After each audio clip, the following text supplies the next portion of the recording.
మహాభారతాన్ని జూదం అన్నారు. ప్రాతర్జూత ప్రసంగేన, మధ్యాహ్నే స్త్రీ ప్రసంగత, రాత్రౌ చోర ప్రసంగేన కాలో గచ్చతి ధీమతాం కాలో గచ్చత్యధీమతాం. బుద్ధిహీనుడికి పొద్దున్నే ఇస్పేట్ పెట్టి కూర్చుంటాడు జూదం, మధ్యాహ్నం స్త్రీభోగం, ఈ రెండింటితో ఉన్నది కృష్ణార్పణం. రాత్రి చోర ప్రసంగ సంపాదన కోసం బయలుదేరుతాడు. ప్రాతర్జూతం అంటే మహాభారతం. ఇది ప్రాతస్సు పెట్టారు, ఎందుకు అర్థం కాలేదు. ఎందుకంటే వేదతుల్యం అని అర్థం. ఇది వేదతుల్యం, పంచమ వేదం. భారతం పంచమో వేద. వేదముల యొక్క నిరూపణ, వేదముల యందున్నటువంటి సూక్ష్మ విషయం, ఉపబృంహణం ఈ గ్రంథంలో జరిగింది. చాలా చక్కని ఘట్టాల్లో ప్రతి పురాణంలో ఉంది. వేదోపబ్రహ్మణార్థాయ తావగ్రహాయత ప్రభు వాల్మీకి రామాయణం అంతే. కానీ ఇది ప్రత్యేకంగా వేదముల యొక్క స్వరూప స్వభావాలన్నీ ఇందులో చూపించారు. వేదానికి ముఖ్యమేమిటి? గురుభక్తి. వేదంలో ప్రధానమైంది ఏమిటి? గురుభక్తి. మన వెనకటి సమాజంలో గురుభక్తి, గురువుల యొక్క స్థితి ఎలా ఉండేది తెలుసా అండి? ఎన్ని గంటలు పాఠం చెప్పాడు, ఎన్ని పుస్తకాలు చదివాడు, ఎంతసేపు చెప్పాడు లేదు. నాకో రాదు సంధ్యావందనం వేణియు. నక్షత్రుడి పద్యం హరిశ్చంద్రుడు అంటాడు, సాంగోపాంగముగా వశిష్ఠుగడ నభ్యస్తంబుగా వించే మొన్నంగేయుడు చేరి వేదముల మాండవ్యుండో ఎడది ఏనిల్గాలేదు అగస్త్య శిష్యుడై తానేర్చం తపోనిష్ట. కానీ నాకో సంధ్యావందనం వేణియు రాదు. అది చమత్కారం, హాస్యంగా అన్నా వెనకటి చదువులు అలా ఉండేవి. చదువు తక్కువ, పుస్తకాలు తక్కువ, అనుగ్రహం ఎక్కువ. అందుకే నీలకంఠుడు భారతంలో వ్యాఖ్యానంలో ఆదిపర్వంలో అనధీత వేద వేదాంగ అపి గురోరనుగ్రహేణైవ సర్వజ్ఞ అభూవన్. వేద వేదాంగాలు సాకల్యంగా చదవకపోయినా గురు అనుగ్రహం చేత సర్వజ్ఞులైనారు మహానుభావులు. 4 వేదాలు చదివారు. 4 వేదాలు నిజంగా చదవాలంటే ఒక్క ఘనపాటికి రావటానికి జీవితం సరిపోతున్నదే. ఏమండి, 4 వేదాలు ఎట్లా చదవాలి? భరద్వాజోగ త్రిభిరాజుర్భిర్బ్రహ్మచర్యమువాస. 3 ఆయుష్యాలు పెట్టుకుంటే మళ్ళీ 4వసారి చతుర్థమాయుర్దజ్జాము కిమనే నకుర్యాయితి. ఈ 4వ ఆయుష్యం ఇస్తా ఏం చేస్తావన్నాడు. బ్రహ్మచర్యమేవైనే నచరేయమితి హోవాచ. మళ్ళీ వేదాధ్యయనమే చేస్తా అన్నాడు. వేదాలంటే పర్వతాలు. నువ్వు 3 ఆయుష్యాలతో చదివింది 3 గుప్పెళ్ళ మట్టి. ఈ పర్వతాలు కావాలంటే ఎన్ని ఆయుష్యాలు కావాలో ఒక్కసారి ఆలోచించుకోమన్నాడు. చదవటం వల్ల జ్ఞానం రాదు. అంటే చదవటం సాకారే కాదని కాదు, గురువు అనుగ్రహం ముఖ్యం. అందులో ఆ పాలు పడాలి. అందుకని గురు భక్తి గలవాడు సర్వ విధాలా శోభిస్తాడు. ఎవడికి గురువు అనుగ్రహం ఉందో వాడికి భగవద్ అనుగ్రహం ఉంటుంది. ఎలా? గురువు చంద్రుడు, భగవంతుడు సూర్యుడు. సూర్యకిరణం మన మీద పడితే భరించలేం, వడగాలు కొట్టిందంటారు. సూర్యుడి కిరణం చంద్రుడి మీద పడి మనవేపు తిరిగితే చల్లగా, ప్రశాంతంగా, ఆహ్లాదకరంగా, చెది ఆహ్లాదే.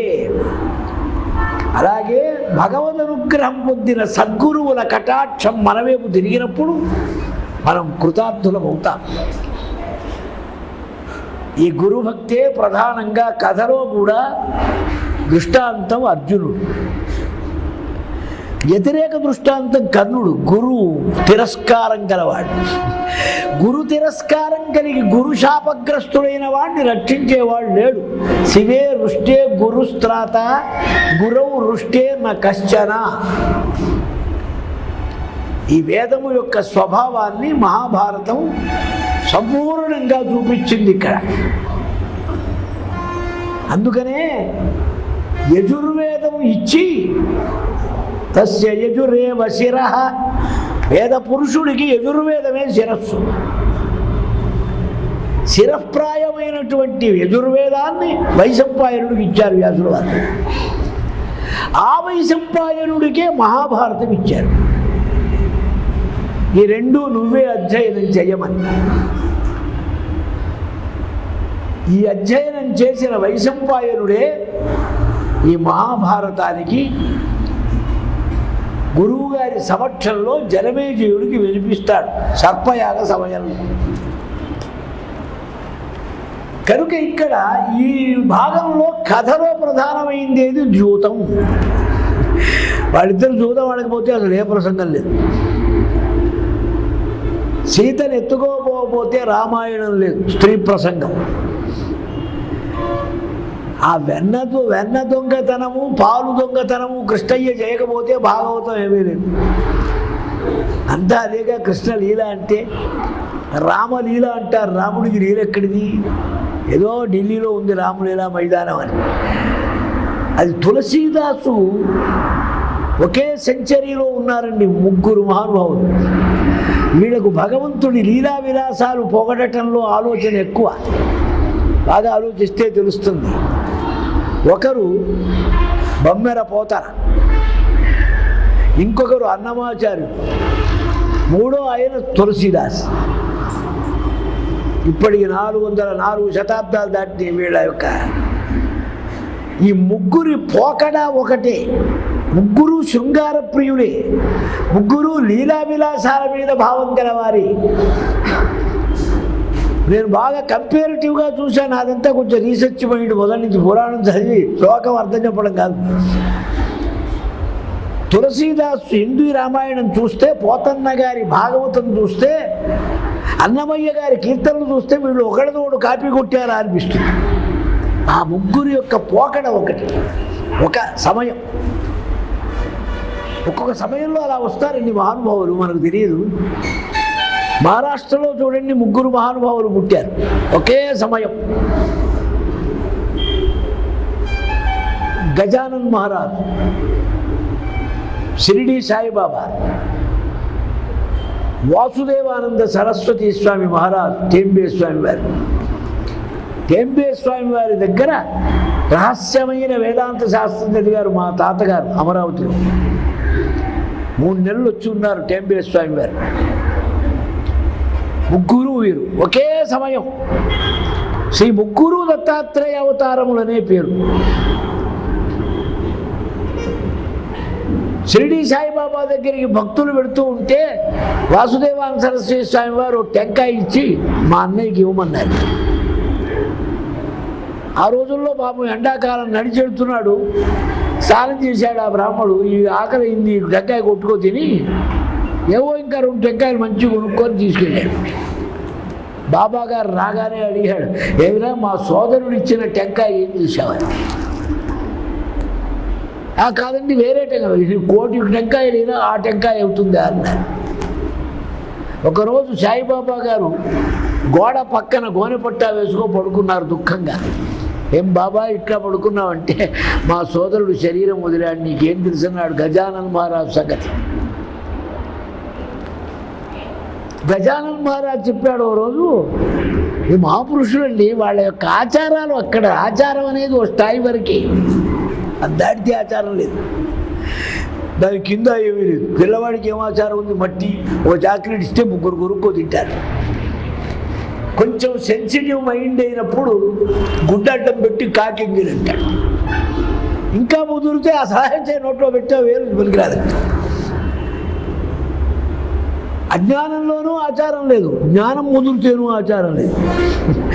అక్కడ ఎంగిల్ లేదు, మది లేదు. అందుకనే తద్దినాల్లో అంటు లేదు, శ్రౌతకాండలో ఎంగిల్ లేదు. వాడు తాగిన పాత్రలో సోమరసనం వీడు తాగుతాడు.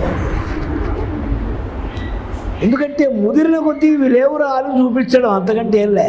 అందుకే వన సమారాధనలో తెరలు కడతారా, గుడ్డలు అడ్డం పెడతారా, హాయిగా కలిసి తింటూ ఉంటారు బ్రహ్మాండంగా. అలాగే ఒక స్థితిని చూపించడానికి కర్మకాండకు వాసుదేవానంద సరస్వతి, భక్తికాండకు గజానన్ మహారాజ్, జ్ఞానకాండకు సాయిబాబా. ఇక్కడ చమత్కారం ఏంటంటే మనం ఏ క్లాసులో ఉన్నామో తెలుసుకొని ఆ ట్యూషన్కి వెళ్ళాలి. మనం ఉన్నది 10th క్లాసులో ఉన్నాం, PhD క్లాసులో కూర్చొని రీసెర్చ్ మొదలు పెడితే అట్లా అయింది. ఇప్పుడు ప్రతివారు మేము సాయిబాబా భక్తులు ఉంటారు. అంటే ఆయనకు వర్ణాశ్రమాలు లేవు, ఎంగిల్ లేదు, ఆచారం లేదు, మంచి లేదు, చెడ్డ లేదు. కాబట్టి మాకు ఏం లేదు. మాకు ఏం లేకపోతే సాయిబాబా గారే ఆయన. ఆ సాయిబాబా అయిన తర్వాత ఏం లేదు. గజానన్ మహారాజు గంజాయి తాగేవారు. కోచి కూడా ఒకప్పుడు ఉండేది లేదు. ఏం మాట్లాడినా ఒక్కటే అనేవాడు ఆయన, గమ్ గమ్ గజానన్. అందుకని ఆయన గజానన్ మహారాజు అన్నాడు. ఎక్కడ పుట్టాడో, ఏ ఊరో, పేరేమిటో ఎవడి తెలియదు. అహ్మద్నగర్ జిల్లాలోనే ఉన్నారు వీరు కూడా. షిరిడి సాయిబాబాకి, దానికి సాయిబాబా ద్వారకామాయికి వెళితే మనకి 3 ఫోటోలు కనపడతాయి. వాసుదేవానంద సరస్వతి, గజానన్ మహారాజ్, షిరిడి సాయిబాబా. 6 భక్తులు పిలిచి, అబ్బాయి రేపు మా సోదరుడు వస్తాడు, ఆయన చాలా నియమం గలవాడు, కొంచెం అంతా ఇదంతా బాగా ఊడిచి ముగ్గు వేసి భజన చేస్తూ ఉండండిరా, ఆయన అనాచారం ఒప్పుకోడు ఆయన అని చెప్పారు గజానన్ మహారాజ్ శిష్యులకి. ఇది గజానన్ మహారాజ్ గారి బయోడేటాలో నేను చదివిన మాట. మరాఠీలో ఉంది, మా పెద్దండి గారు తెలుగులో కూడా రాశారు. సరే, మర్నాడు పొద్దున 8 గంటల వచ్చారు. వారు వచ్చేటప్పటికి వీరు భజన చేస్తున్నారు, ఈయన భజన చేస్తున్నాడు. ఇంత తోరణాలు కట్టారు, బాగు చేశారు. భజన వచ్చారు, నిల్చున్నారు. 10 నిమిషాలు దండక మండలాలతో వచ్చేది ఒక కౌపీనం, ఒక చాటి. ఆయన మహాకర్మిష్టి. 10 నిమిషాలు నిల్చున్నారు, వెళ్ళారు. ఈయన మాట్లాడలే, ఆయన పలకరించలే.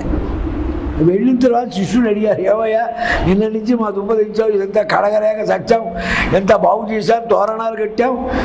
తీరా వస్తే ఆయన నువ్వు కూర్చోమనవు, ఆయన బాగున్నావు ఆయన అడగడు, నువ్వు ఆయన మాట్లాడరు. ఏమిటన్నారు, మాకు రూట్లు వేర్రా, మనుషులు ఒకటే. ఆయనది కర్మకాండ, మాది భక్తికాండ. ఇద్దరం మాట్లాడితే కొంచెం ట్రబుల్స్ వస్తాయి, ఇబ్బందులు. నీ డ్యూటీ నువ్వు చేస్తున్నావా లేదా చూడటానికి వచ్చా అన్నాడు ఆయన. నా పని నేను చేస్తున్నా అన్నాడు. బాగుందిలే చేయమన్నాడు, వెళ్ళాడు. అది మాకు సందర్భం 1 పేజీన్నర ఉంది గజానన్ మహారాజ్ గారు చెప్పింది. ఎందుకు చెప్పవచ్చానంటే, శ్రీదత్తాత్రేయ అనుగ్రహం కలిగిన అవధూతలకు ఈ ప్రాకృత ధర్మాలు ఒకప్పుడు ఆచరిస్తారు. కదా యోగి, కదా భోగి, కదా నగ్న పిశాచవత్. అనసూయ గర్భసంభూతో దత్తాత్రేయో జగద్గురు. ఆ జ్ఞాన మార్గం యొక్క నిష్ఠ చూపించడానికి ఒకే సమయంలో భక్తులు, యోగులు, కర్మఠులు ఒక వేవు పుడతారండి. ఆ వేవు ఆ టైములో, ఆ పీరియడ్లో పుట్టిన మహానుభావుల అదృష్టం, దాని దర్శనం, స్మరించనం. మనకు కూడా కొంత వారిని చెప్పుకునే మహాభాగ్యం దగ్గర సన్నిహితంగా ఉంటూ ఉన్నది. కనుక ఇక్కడ ప్రధానంగా ధర్మప్రధానంగా ధర్మశాస్త్రజ్ఞులు, ధర్మశాస్త్రం బనియు. భారతంలో గొప్పతనం ఏమిటంటే, ఏ శాస్త్రం వచ్చిన వాడు చూస్తే ఆ శాస్త్రం ఇదేనండి.